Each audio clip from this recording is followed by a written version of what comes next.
Hello, chemistry students. This is another problem-solving sessions, and this week we're going to be focusing on bond energy calculations.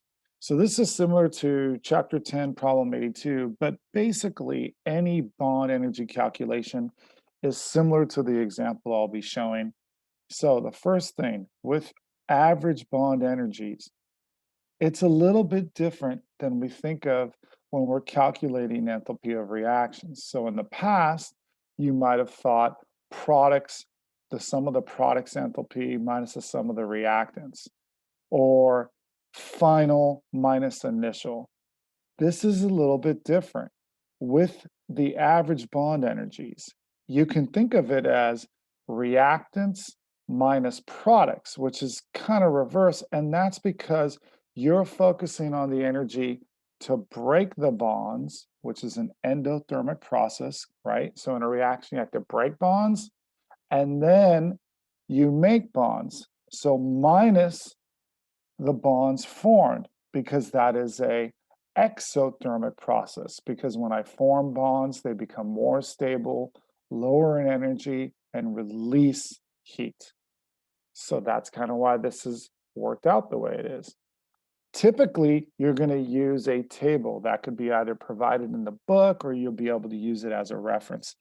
I really like looking at this table because it also shows us some trends that we see with bond lengths and bond energies. For example, we see here with a single carbon-carbon bond compared to a double carbon-carbon bond that the double bond requires a greater amount of energy to break. Just as we also see there's an increase when it's a triple bond, requires more energy to break.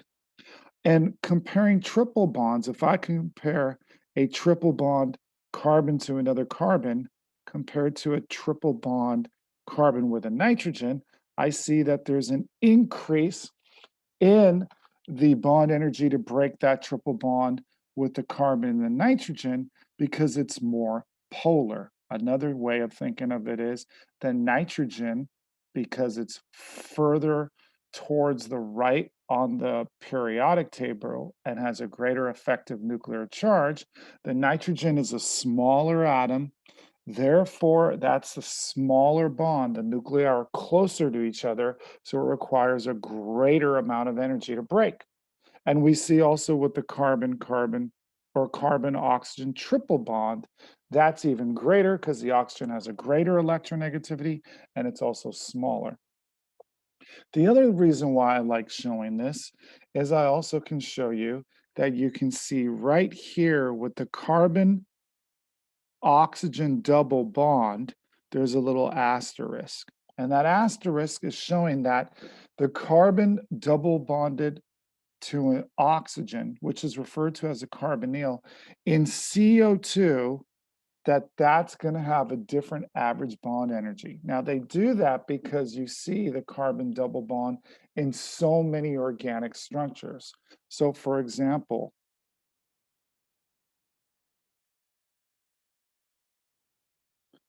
formaldehyde or methanol. So there is a carbonyl right there.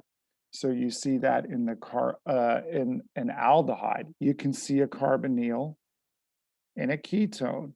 So a ketone has the carbon double bonded to an oxygen between two other carbons. So there's acetone or propanone that also has that carbonyl. And then you also see it in, for example, carboxylic acids like formic acid. So here's that carbonyl again.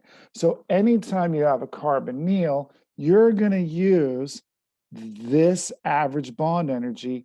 The only time you don't is when you see it in CO2. Okay, so just take that into account when you're solving these average bond energies. This is also good review because we're showing some of the organic structures that have carbonyls in it. Now, why am I doing that? Here's a classic example. Use the bond energies provided to estimate the enthalpy of reaction for the reaction below. So notice It says bond energy. So it's not saying enthalpy or formations. So we're not going to be doing the enthalpy or formations here. We're not using calorimetry.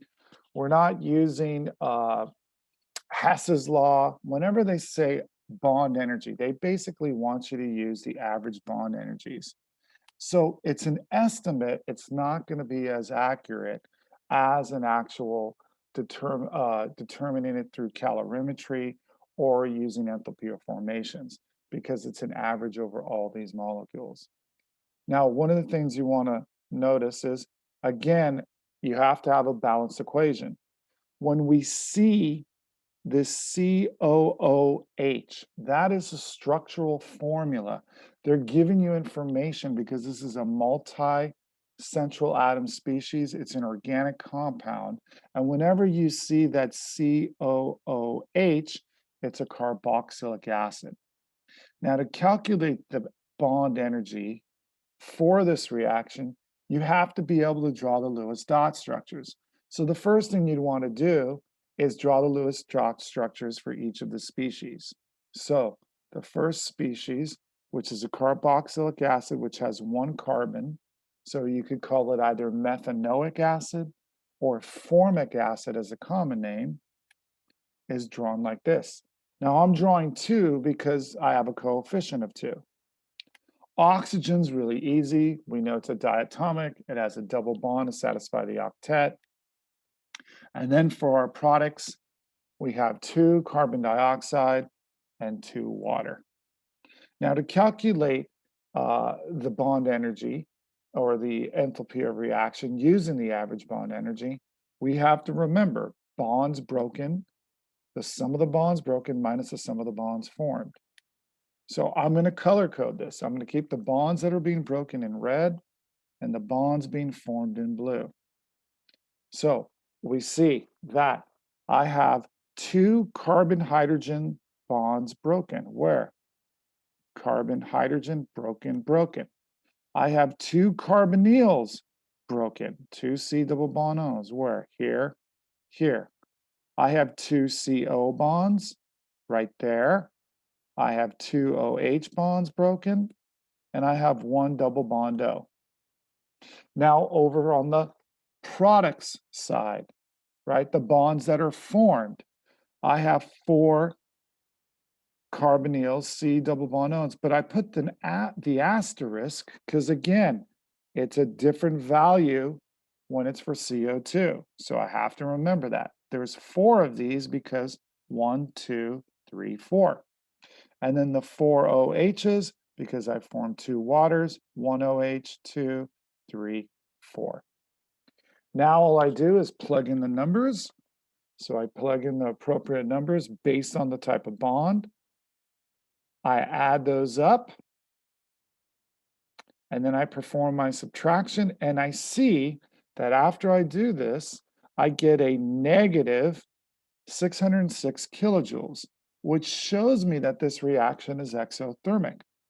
This makes sense. Why does it make sense? Because this is a combustion reaction, and combustion reactions, as we know, are exothermic. So I hope you enjoyed this session of problem solving, and it was a good review and a preview of calculations and concepts to come.